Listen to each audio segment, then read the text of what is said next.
What's up with it? You watching the Bake Mama TV. And yeah, we about to check out this video from the YouTube channel Fame Trap. And the title was Suge Knight calls out Wack 100 for prison. It's getting real. Yeah, man, that's a fool with it, man. Ain't gonna lie, Suge and Wack been going back and forth for a minute, man. It seemed like they little issues started when Wack 100 came online and said he paid for Suge Knight mom funeral, you know what I mean? I think that made Suge feel some kind of way. And yeah, if he did pay for the funeral, man, it's crazy for Suge to disrespect him. I guess that means no matter what you do, you still not a respectable dude or something, you know what I mean? That's how I see it. I thought it'd definitely be like some loyalty there or something, you know, some respect or something, man. Yeah, man, it seems like Suge still don't respect it. Yeah, man, I haven't checked out the video. Don't completely know what they talking about, but let's check it out and see what they talking about. I'm gonna beat the fuck out that nigga in that restaurant. It's big money in this. Only thing Puffy wanna do is pay $1 million to have both of them killed. He was never in Las Vegas. All of this is fake, and he's not connected to Tupac's murder at all. Yeah, I believe him. Suge Knight has always carried that energy, the kind that made people either fear him or respect him, sometimes both. But behind prison walls now, he's no longer the boss running things on the streets or in boardrooms. He's a man locked down for life, knowing freedom's off the table. And once a man like Suge accepts that, his mission flips. If he's stuck doing time forever, he wants others to feel that same weight too. What's wild is how snitching doesn't mean what it used to. Back in the day, being called a snitch could end your career or worse. Nobody wanted that label. But in 2025, the game's changed. People go online bragging, exposing, or telling their truth, not realizing those words can still get someone locked up. Snitching ain't shame anymore. It's content now. Recently, Suge sat down for a rare interview with the Art of Dialogue, and man, he didn't just talk, he live snitched. That's when you spread false stories that still mess up someone's life or case.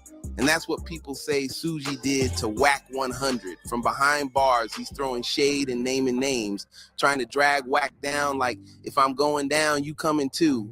Messy business. And then it got even heavier. The talk turned to Tupac's murder. Everyone knows Keith D's locked up waiting for trial. But Suge dropped a bomb claiming Keith D confessed years ago in a bathroom at a Lakers game. True or not, one thing's clear. Suge still knows how to shake the room, even from behind bars. I tell you this. When I first paroled back in the day, I used to keep a box at the Staples Center. So I'm at the Laker game, working with a big in there, got some with me. I step out for a little fresh air. I see Keith D. Keith D was spooked. First thing he told me was it didn't have nothing to do with the killing of my homie Buncher.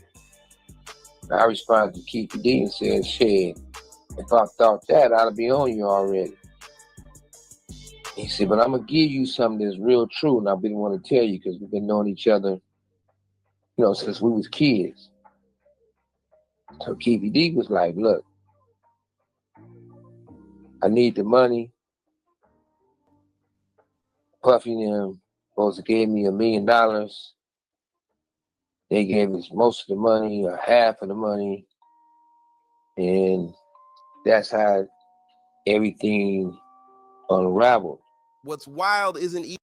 Man, that's crazy. So yeah, he basically telling you he took out Pac, but he ain't take out Buntree. So he said he would have attacked him if he thought he took out Buntree, you know what I'm saying? But then he basically confessed to taking out Pac, but he ain't do nothing about Pac though. So yeah, man, that's kind of questionable. Like for real though. To me, that kind of sound like he didn't care about Pac a little bit. Even Suge Knight's claims. It's that he's the one saying them.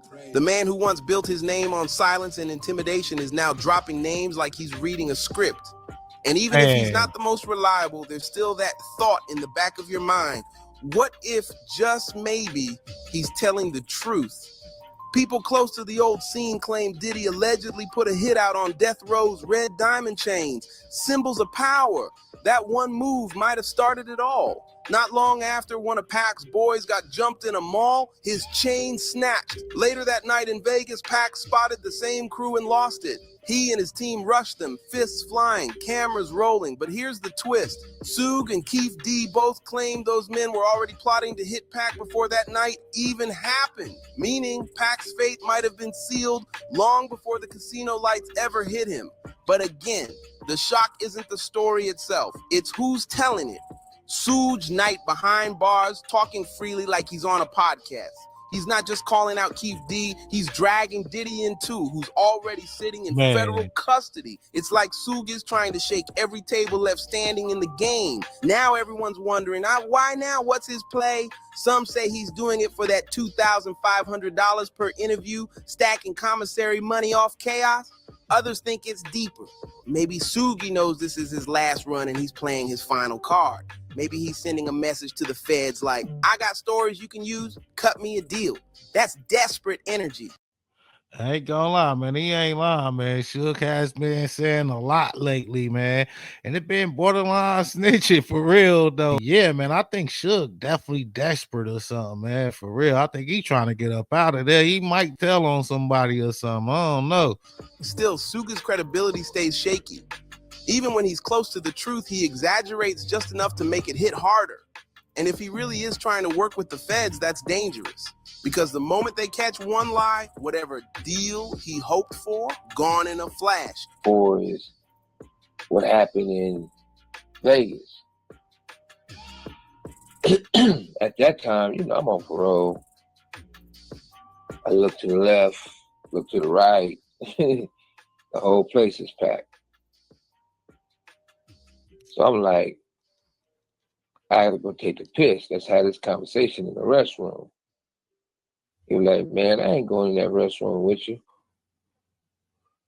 And good thing he didn't, because even though we was friends, but if a motherfucker pays you to kill us, I got a bullet into my skull.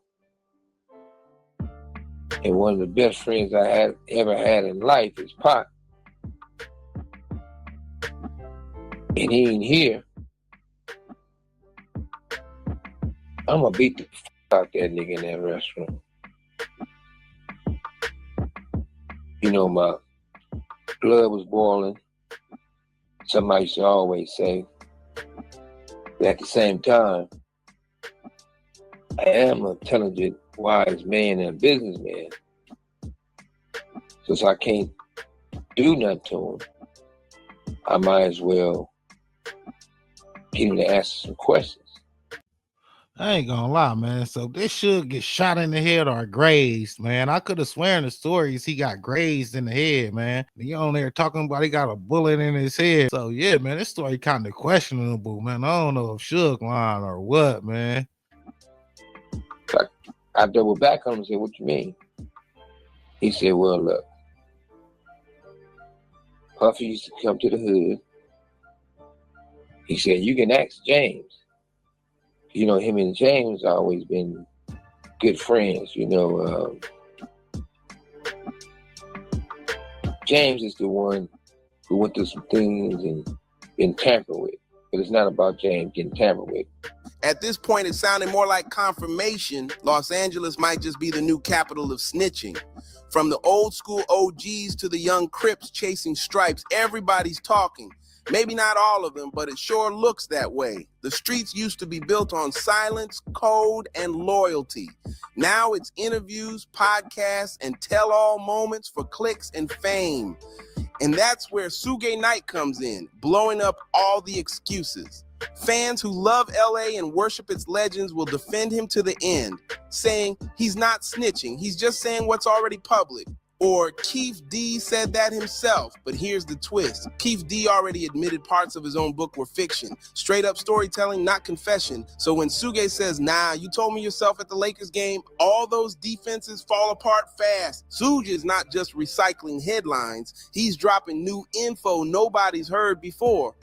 Everyone already knew about the alleged $1 million hit, the missing bag, and Keith D supposedly wearing a wire to confront the guy who ran off with it. That story's old news. But now Suge is taking it up a notch. He just dropped a new name, someone the public never even knew existed. This mystery man, he's been living quietly for decades, completely off the grid. But Suge, being who he is, dragged him right back into the spotlight, claiming this was the man who brokered the deal between Diddy, Keith D, and the Crips, the deal that allegedly sealed Tupac's fate. And here's the craziest part, that man's reportedly still alive, which makes Suge's words even more dangerous. Because if there's any truth behind what he's saying, that could put real heat on someone who's been hiding in plain sight. One wild interview, and Suge might have just reopened a chapter the streets buried decades ago. About the conversation, Keith D told me that what he told James. Guess they baby mamas was best friends. So Rat James, Keith D said he told Rat James that, look, it's big money in this. Only thing Puffy want to do is pay $1 million to have both of them killed. He told me that. He said it was, according to him, he said it was security that accepted money, participated in it. And it was so-called homies. So he laid it out to me in a way that he's spilling his guts to me, saying it wasn't just him, it wasn't just Puffy. He named names, named people. And usually when people name names the way he was naming names, I believe him, because he wasn't talking just to be talking. I felt he was also coming straight because there was a big war behind that. A war that they lost. And I think it was a war that destroyed their neighborhood. So that's being said,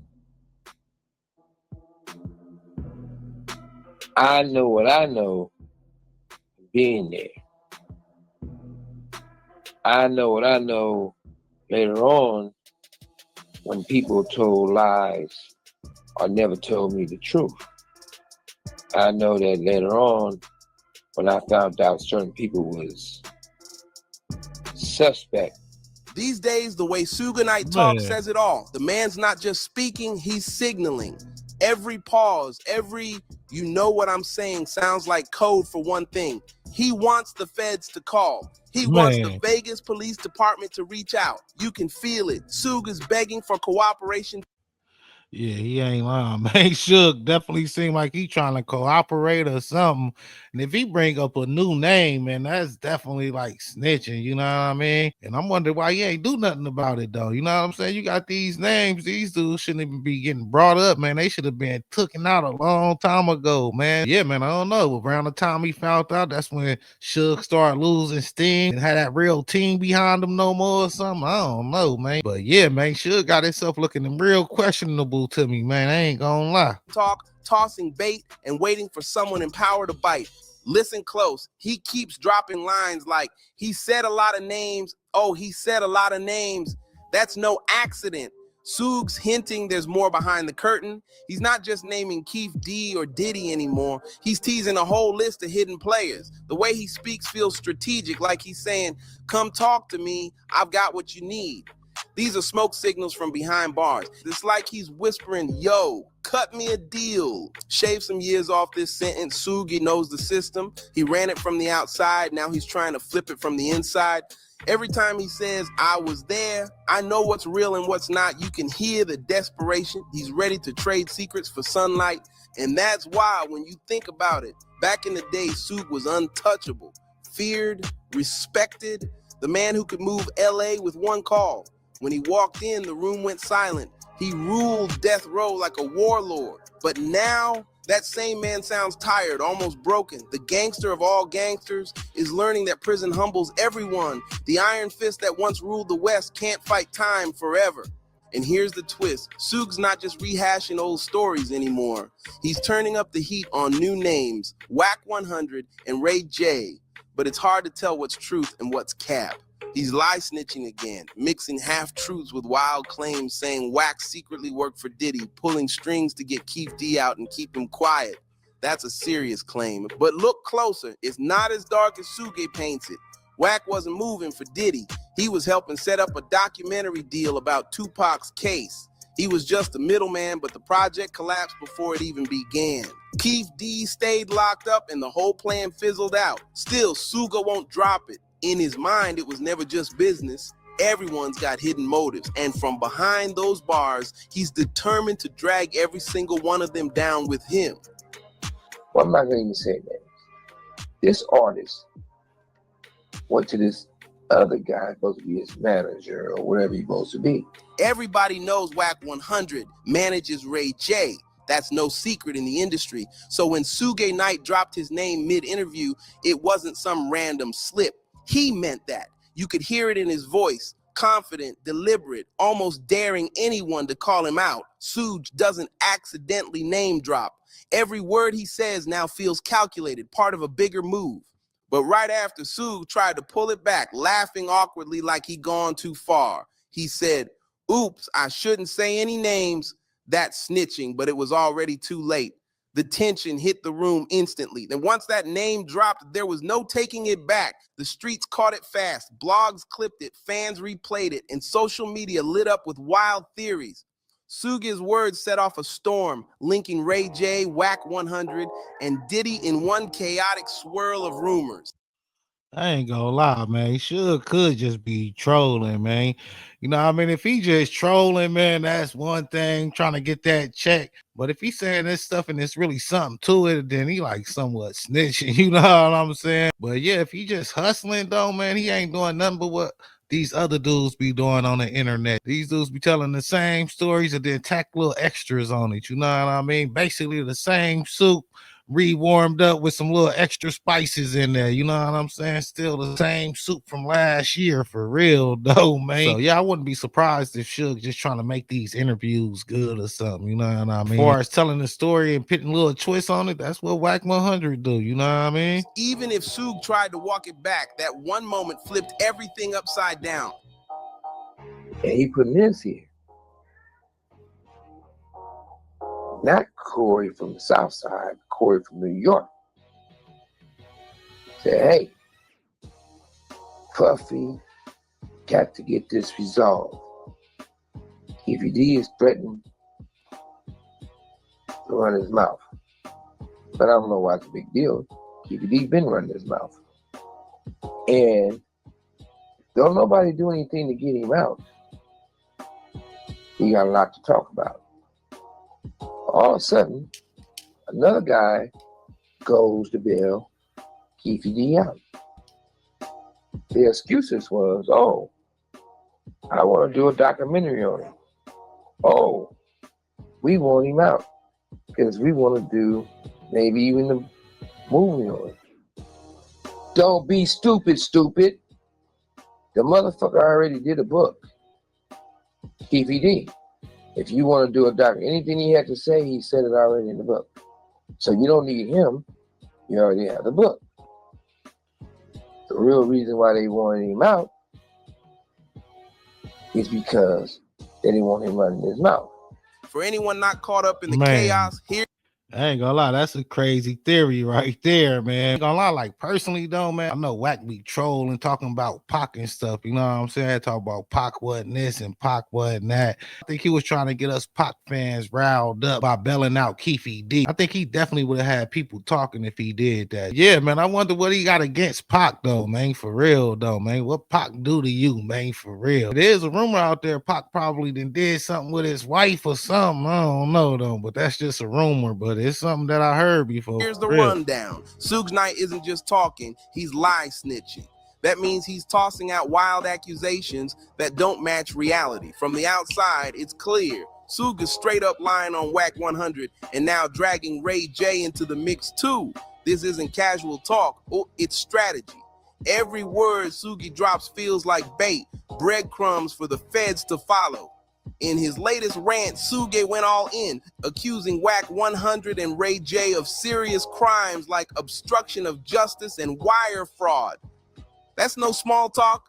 The way he said it sounded calculated, like he wasn't trying to convince fans, but law enforcement. It's almost like he's waving a flag saying, hey, I've got info you need. Here's his version. Suge claims that when Wack 100 was working on a documentary about Keith D, a real project with investors, he and Ray J supposedly reached out to Diddy through a contact in New York named Corey. Then a message allegedly got sent to Diddy saying, Keith D's talking.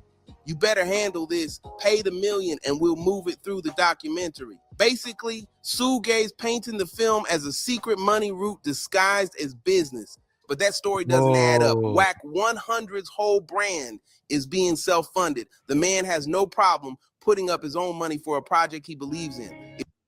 I ain't gonna lie, that's hell of a theory right there, man. For real. Usually the videos don't hit me like that, but man, I ain't gonna lie, that got me thinking right there, man. If he wanted Keith D out for the documentary, he didn't need shady deals or Diddy's help. The investors alone prove it was legit business, nothing more. And Wack didn't stay quiet. He hit Vlad TV and broke it all down, saying his plan was simple. Bail Keith D out to film his story firsthand. No Diddy, no $1 million payoff, just content and profit. But of course, Suge had to twist it, turning a business move into a conspiracy, all to keep his name buzzing from behind bars. Have you ever met Keith D? Yeah. You know him personally? Yeah. His lawyer did an interview recently and said, Keith D is a liar. He made up all this stuff.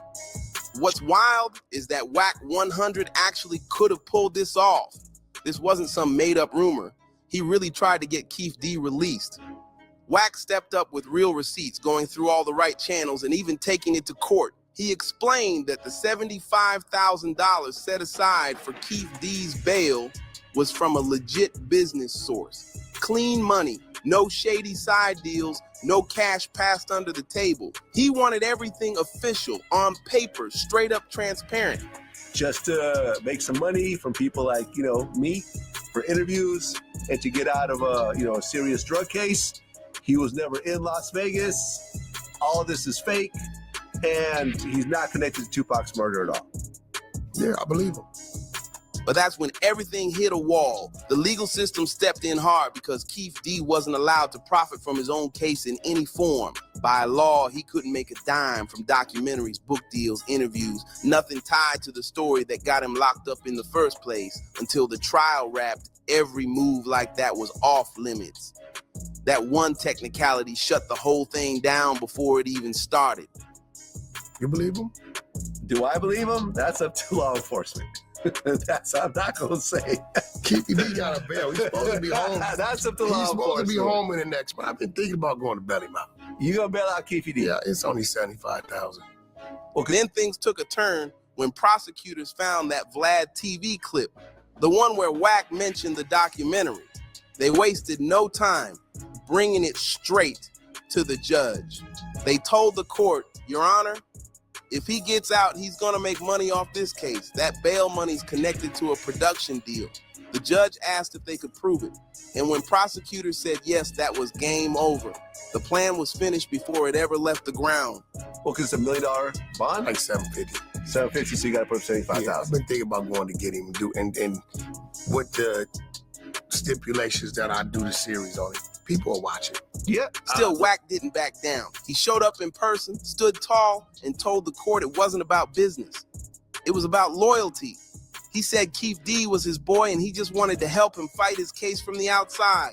But the judge wasn't hearing it. They saw too much risk, too much noise, and denied the motion without hesitation. Yeah. Last time we talked, we was negotiating a series on Baby Lane, the Orlando Anderson rights.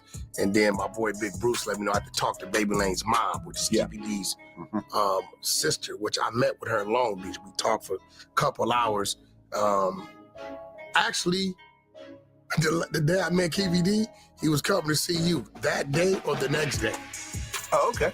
Yeah, he came to see you either that day or the next day. To his credit, Wack really tried. The man had the money, the paperwork, and the persistence. But the system just wasn't moving for him. One clip online and one court ruling later, the whole deal collapsed right in front of him. So it's fair to say that you said you would bail Mr. Davis out as long as he follows some stipulations, correct? Well, that's just interchangeable, right?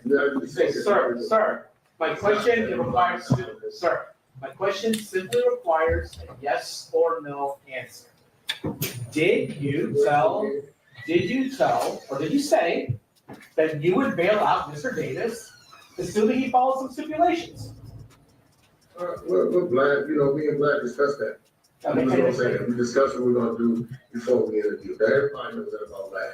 And in fact, you said that you would bail him out in return for an agreement to do a series on Mr. Davis's life, correct? That's what I said to Vlad, but PPD is already involved with somebody. With that, I believe with his book, I have no contracts with them or no dealings with them on that. Okay, so you're saying what you said on there is not true. We have, before you go on Vlad, you have a discussion about what you're gonna talk about, what needs to be said so we can drive the views. Nothing about Vlad or nothing about YouTube that says that we're being truthful about what we're saying, we're entertaining. I'm just, being truthful, which I do a lot of interviews. I do interviews every week on No Jumper, and we sit there and we BS about things and we exaggerate things or we make up things. But it's a view thing. They pay you for that. Okay, so you are exaggerating or not telling the truth when you're on Vlad TV. I mean, you see the number I gave wasn't accurate. If I was gonna, that's what the conversation was, I would have gave you the accurate number if that's what it was. I ain't gonna lie, that's whack right there. Admitting he be on line for real though, making up stuff, man. He be mixing the real with the fake, putting his own spins on it and stuff like that. I'll take his word for it right here, right now. All right, Your Honor, at this point, I would like to publish a jail call between Mr. Davis and Mr. Jones. In court, they even rolled the tapes, playing a recorded call where Wack 100 was caught talking about that same documentary. The moment was almost poetic, like real life had turned into the exact movie they were all trying to make. The courtroom got tense, everyone listening close as Wack's own words echoed through the speakers. It was surreal. The whole thing felt like a scene straight out of a Hollywood crime flick. When you step back and look at it all, the pattern's clear as day. Suge Knight sounds bitter, angry, maybe even desperate. It's like he's tossing every story he can think of, hoping something finally sticks. Instead of chasing justice, it feels like he's chasing attention, trying to pull others down just to make the spotlight shine on him again. From power player to prisoner, Suge has gone from running empires to running his mouth. And when it comes to Wack 100, it's tough to picture him risking everything he's built. He's fought his way back too many times to throw it all away now. The idea that he'd risk his freedom to help Diddy cover something up or obstruct a whole federal case, that just doesn't fit his playbook anymore. He's focused on business, branding, and staying relevant, not diving into street drama that could ruin him. So maybe, just maybe, this whole thing isn't about truth at all. Maybe it's Suge Knight's last card. One last play for revenge, one final shot at shaking the game from behind bars. But until the real facts come out, it's all noise, interviews, rumors, and motives tangled in one messy story. Make sure you like. Yeah, man, that's a fool with it, man. I ain't gonna lie, one thing we could say, man, shook up the YouTube streets, man, with that theory right there, man. I ain't gonna lie, man, I do think Wack do stuff for shock value. So I still think it's a possibility he could have been trying to do it for the shock value, you know what I mean? He definitely a clout chasing dude. And he definitely be getting to the clout. Yeah, man, I ain't gonna lie, man. Suge came with a crazy theory right now, though, man. And yeah, man, they did say they was about to do a documentary or something. So, man, that boy Suge's story sounded like it might be a little valid or something, man. I don't know, man. Let me know what y'all think in the comments, though. Like, share, and subscribe. You watching the Big Bomber TV. Thanks for watching. Thanks for supporting. Until next time. All right.